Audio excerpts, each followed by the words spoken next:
What's up, everyone? Justin here from the Hangfire Podcast. Well, I'm here today to celebrate Mick Taylor's 75th birthday. Yep, big happy birthday to Mick Taylor today. Hope everyone out there puts on Ladies and Gentlemen, the Rolling Stones or Sticky Fingers or something to celebrate today's big day.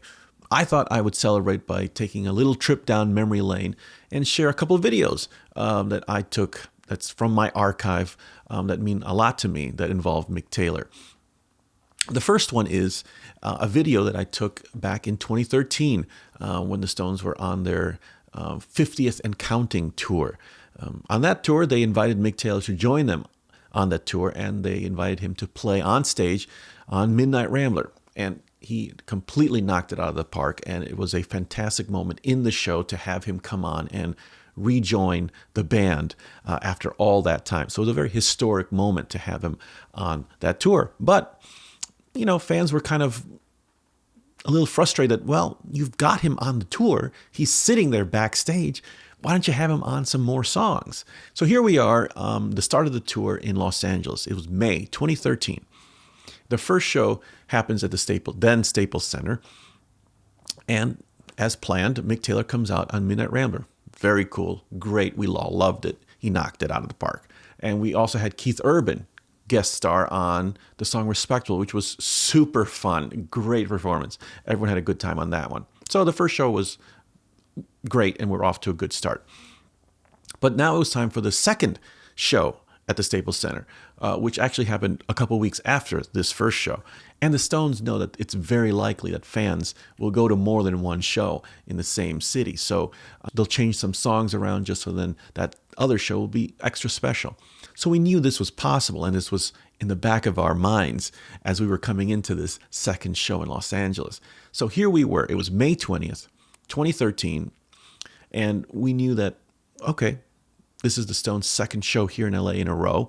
Mick Taylor is here. We know he'll come out for Midnight Rambler like he's planned to do, but surely maybe they can give us a few other surprises with Mick Taylor, because this is a once-in-a-lifetime situation that he's on tour with them. He hasn't been on tour since he left the Stones back in '74. So we're only hoping for some pretty big moments. So this was sort of going through my mind, and I could sense that there was an extra electricity in the air that night because people knew that, well, maybe something cool would be happening tonight. The show kicks off, and they start off with Get Off My Cloud, and they get into It's Only Rock and Roll and a few other songs.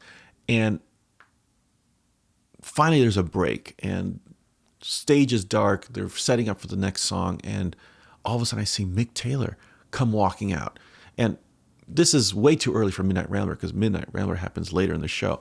And before I could even put it together, they go into Sway, which was mind-blowing because you knew that this was the first time they were playing it together with Mick Taylor since they recorded it. So that was a huge moment, and we were all just floating at that point because we thought, yes, we got it. And it was amazing to see that. And Mick Taylor completely took over his part and just was wailing on the guitar, and it was super cool. And yeah, you couldn't beat it.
And we thought, well, we can't expect anything more than that at this point.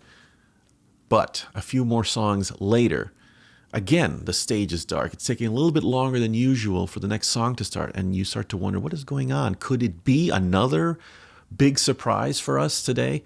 And there I was trying to look across. I could see people moving around. And then I saw Keith Richards come up to the tip of the stage with his Fender Telecaster, which I knew was in open G tuning. And I looked over to the other side of the stage, and there was Mick Taylor again coming up. And before I could put two and two together, an eruption of "Can't You Hear Me Knocking?" And you just go, oh, and it was I'm getting chills just thinking about it. But the whole crowd, you could feel this realization come through the entire crowd from the front of the stage all the way back to the rest of the arena. We all went, holy shit. We could not believe it. And the whole place was just in shock and just watching and listening and hoping that everything went well. And it did. Everyone nailed their parts. Mick sang his guts out, and Keith was nailing all that rhythm. And when it was time for Mick Taylor's part, the centerpiece of the song, he absolutely delivered. He added some new things to the solo and also kept most of the original elements of the solo, which everyone was just singing along to, and ba-da-da-da-da, ba-da-da-da-da. Every little lick that is familiar from that original solo, everyone was just completely glued and engaged. And as the song was winding up and building and building and building, we're all just holding our breath, hoping that it comes off and it works well. And the minute that last note hits and Charlie hits that crash, kaboom, the whole place erupts. It wasn't anymore a concert. It was like a sporting event. People were cheering that they won. We were just so happy that they scored. Everyone on stage knew they nailed it. We knew they nailed it, and we were all just, people were hugging. People were giving each other high fives. I mean, it was nuts. It was crazy. And that's one of my favorite memories ever at a Stones show, and it felt extremely special to be there, and I'm so glad that I was able to capture it. So here is that performance of "Can't You Hear Me Knocking?"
And the next video I want to share with you is a gig that happened later that year in 2013 in New York City in November of 2013 at the Cutting Room Club in New York City, where Mick Taylor and Ronnie Wood teamed up for a cool show of Chicago blues covers that they performed on stage together.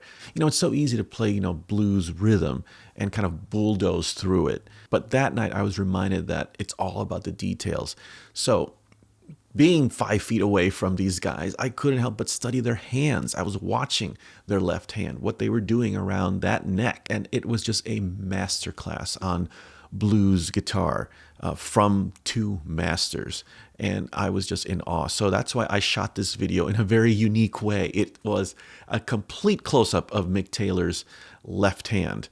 And it's a view that you probably won't get anywhere else, but hey, because I was so mesmerized by watching them this close and reminding myself that a little goes a long way when playing this music. And anyway, it was a wonderful reminder of that, and I'm so glad that I was there to see that.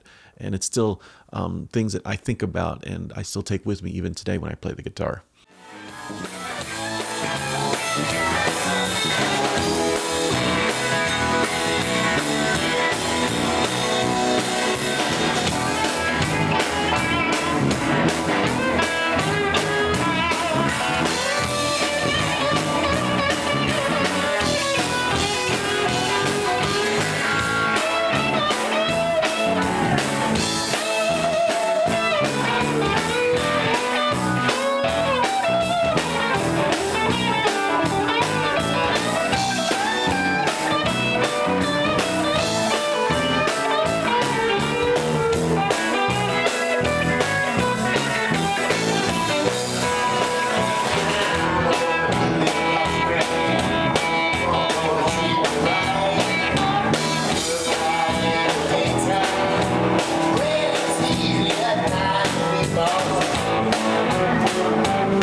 Okay, so that's my little trip down memory lane today on Mick Taylor's birthday. I hope you enjoyed it. Mick Taylor, happy birthday. Thanks for joining us, everybody. We'll see you next time on Hangfire.